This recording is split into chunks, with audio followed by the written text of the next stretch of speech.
Now in this section, we'll see how to configure a router to do the job of a DHCP server, and how we can make a router to do the job of a DHCP, and what are the configurations we need to add to make a router to do the job of a DHCP.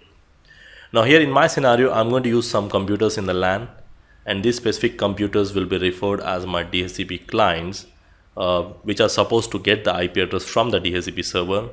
And now in my scenario, the router 1, which is also a default gateway, not only that, it is also doing the job of a DHCP server. So we are going to configure some range of addresses on the DHCP, and we are expecting the clients to get the IP addresses based on the range given on the DHCP server. Now the first thing, we need to create a DHCP pool, and we can create by using IP DHCP pool and any name for the pool. So I'm using CCIE as a name. Now after that, you can always use iOS help to see the possible options.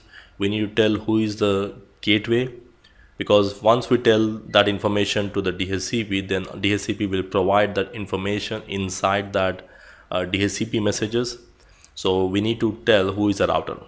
Now in my scenario, the default router is 192.168.1.100, and I'm saying that the same information has to be propagated to the clients. Now if you have some DNS servers, probably you can tell who are the DNS servers so that the client will get automatically the DNS information also. Like here, even I'm saying obtain the DNS automatically.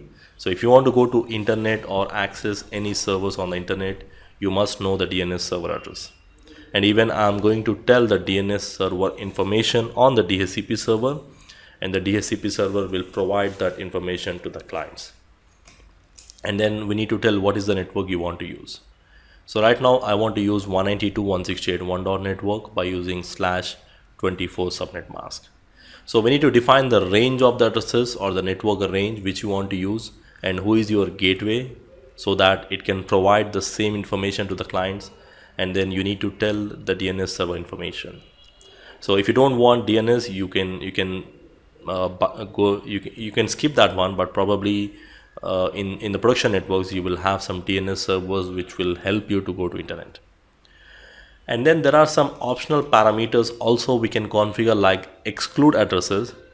Now exclude addresses are the addresses which should not be assigned to any device in the network.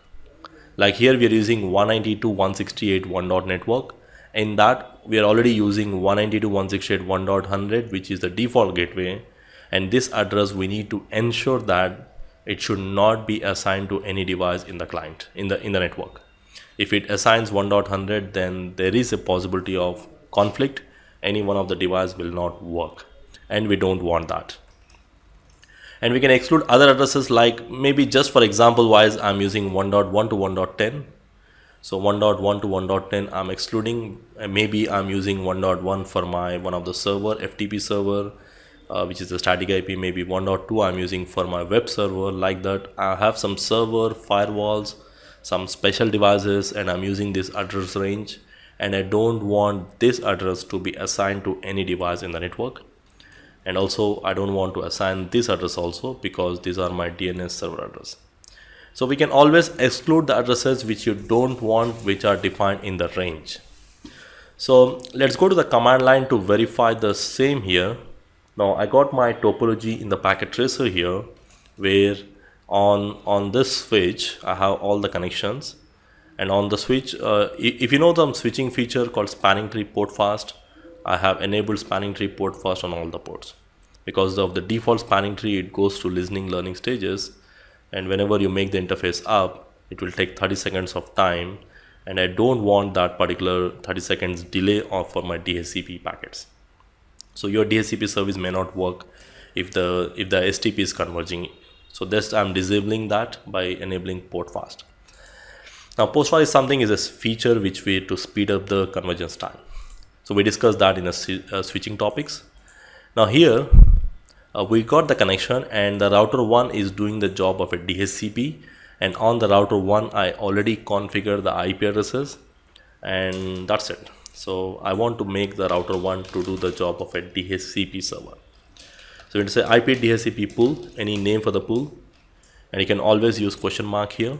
Like the default router, it's 192.168.1.100, and then the DNS server maybe 192.168.1.50. I don't have that device, just for just to verify. I'm just giving this option. And the network, what is the network you want to use? So I'm using 192.168.1.network with a /24 subnet mask. Now after that, we need to just get back, and we can exclude some addresses. Like I'm going to exclude the address 192.168.1.100, and I'm excluding 1.1 to 1.10 just for testing purpose, and then I'm also excluding 1.50 as well. So these are the addresses which should not be assigned to the clients, even though they come under the range of 192.168.1.network. Now to verify this, we need to go to the computers. Already there is a DHCP. So I'll go to ipconfig and I'll say simply obtain the IP address automatically. You can see when you do this, you can see the DHCP request was successful, and I got the IP address 1.11 because 1.1 to 1.10 is reserved for, we actually excluded them, and you can see the default gateway as well as the DNS information. Now probably if you're testing this lab on the real devices, probably you can use a command called ipconfig/release. You can select this option, ipconfig/release, and then you can say ipconfig/renew. Now this method will renew the IP address process, release the existing IP, and renew the process.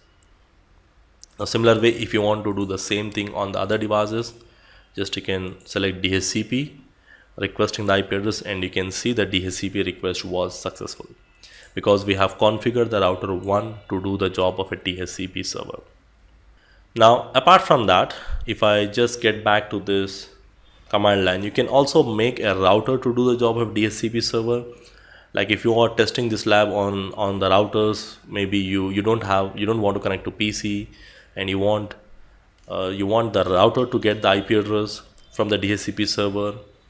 This is a more common scenario where you have a router connecting to the LAN, and it is connecting to ISP, and on the ISP side probably you have a DHCP server, and the DHCP server is going to assign the IP address to your public IP. Whatever the IP on the interface is assigned via DHCP server.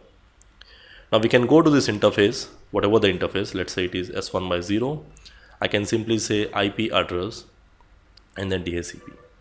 So which means I'm not assigning the IP address on this interface. Instead, I'm saying that to get the IP address automatically from the via DHCP server.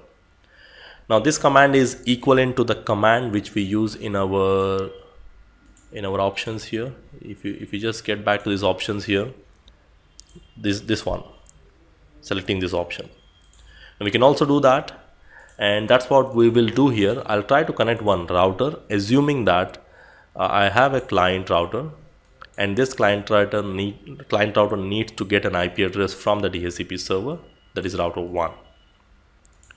So I'm going to connect that particular router to this port, and then I'll go to the command line of the client, and on the client I'm going to say hostname is client, DHCP client, and I'm going to interface F0/0, and I'll say IP address DHCP, which means it should get the IP address from the DHCP server, and then no shutdown command.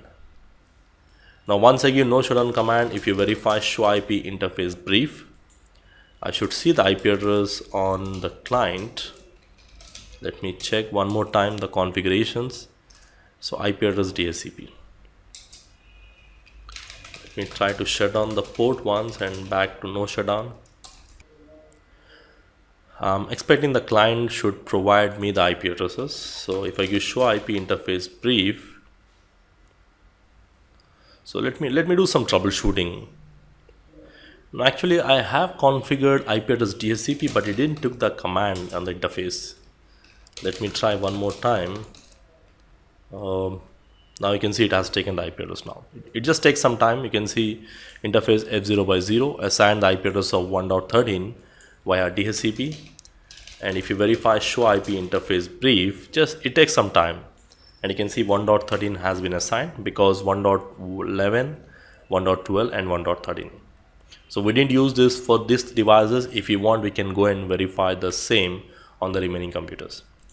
Now, probably we can use a router to do the job of a DHCP server, which is more applicable in a small size network. But if you're running a big size networks, you need to go with a separate dedicated servers like Windows or Linux servers, which will do the job of a DHCP. Now, in the Cisco syllabus, we are going to cover DHCP, where we can also use a router to do the job of a DHCP. But practically, it's really not recommended because it is going to increase the load on the routers. It is best suited for the network which are having 10 to 15 users or very small number of clients. But if you have a huge number of clients, it's recommended to go with the external DHCP server running a Microsoft or a Linux operating systems.